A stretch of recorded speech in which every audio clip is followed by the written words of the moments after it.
Joining me in the studio for In the City this week were KG and Aaron Gunnison. Well, I imagine that promotion this season is something the whole team's obviously aiming for. You've been through promotion with Crystal Palace, likewise you with us obviously, Aaron. What experience can you draw from your promotion with Palace this season with Cardiff City? Well, it was obviously exciting to get promotion with Palace. It wasn't easy, it was tough. The championship is tough.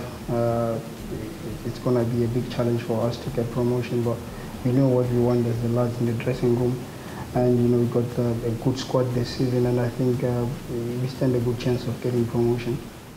Aaron, after Saturday's game, we are heading into another international break, but of course it's already been cause for celebration for you and Iceland. Congratulations on making it to France next year. Cheers. The celebration's crazy. I did see it on your Instagram. What was that feeling like? It has to be one of the proudest, obviously, moments of my career. Leading my country in the Euro, obviously the groups at the moment, and being the first team, national team in history to make a final is obviously a big achievement for us, and it was more of a relief than anything else, because we do put pressure on ourselves. Like obviously last year we lost to Croatia of getting to the World Cup in the playoff. So we obviously sat down and we said to each other that we had to get to the Euros, even though how tough the group was. And we obviously got Holland there, and we've got Turkey, and we've got Czech Republic and us. So it was a hard group to get out of. So yeah, it's a good achievement, and everyone back home is obviously proud of the team and how it's going at the moment. Well, KG, you've had experience in a major final with South Africa, the World Cup 2010. What advice would you pass on to Aaron going into France next year? Yeah, well, obviously it's a big challenge. Obviously, like he said, also it's a proud moment to represent your country and go into the Euros. It's going to be a big achievement. Just want to wish him luck and go out there, represent his country and do well. Well, we'll be wishing you luck as well. Fans are going to be right behind you, no doubt, Aaron. And over to the fans anyway, we've been asking them to get in contact with us via Twitter. So we have a few questions for you in from the fans. The first question coming in from Howell Jones. Do you ever consider what would have happened if you didn't become a footballer? Alternate careers, perhaps. What would you have been? I would have probably be a handballer.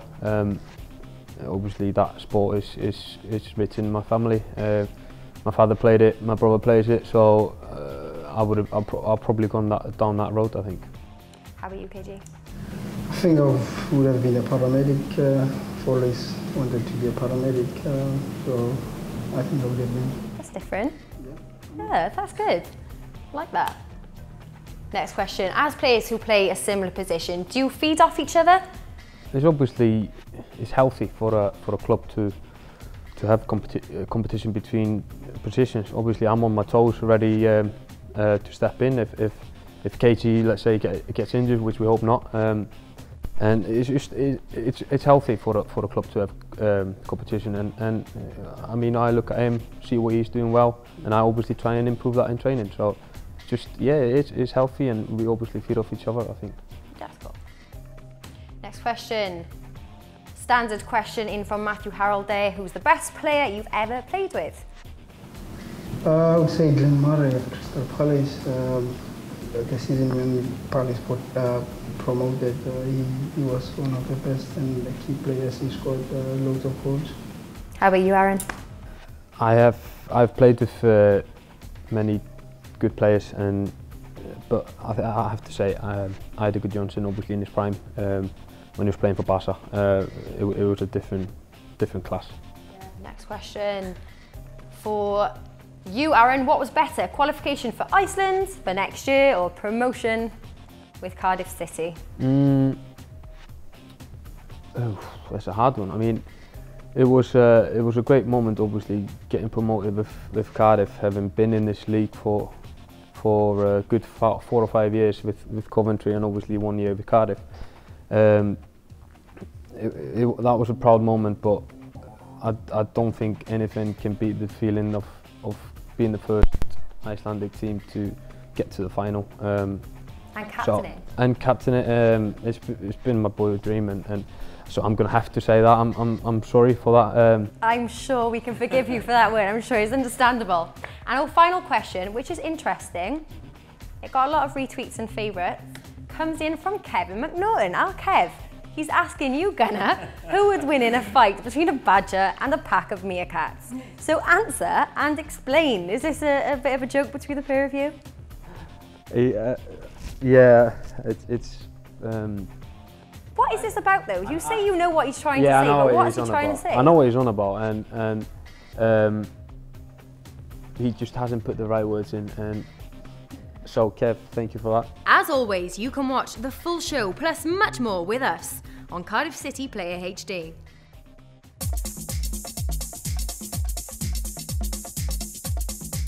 Members of Belgium press and broadcasters were welcomed to the Welsh capital by our CEO Ken Chu recently for a behind-the-scenes look at the setup here at Cardiff City Football Club, and also to get an insight into our academy, development and foundation structures.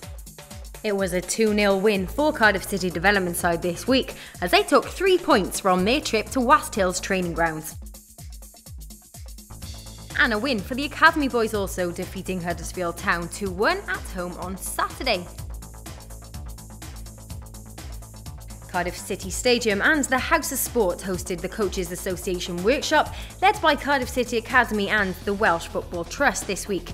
There was a fantastic turnout on the evening with over 70 grassroots coaches attending.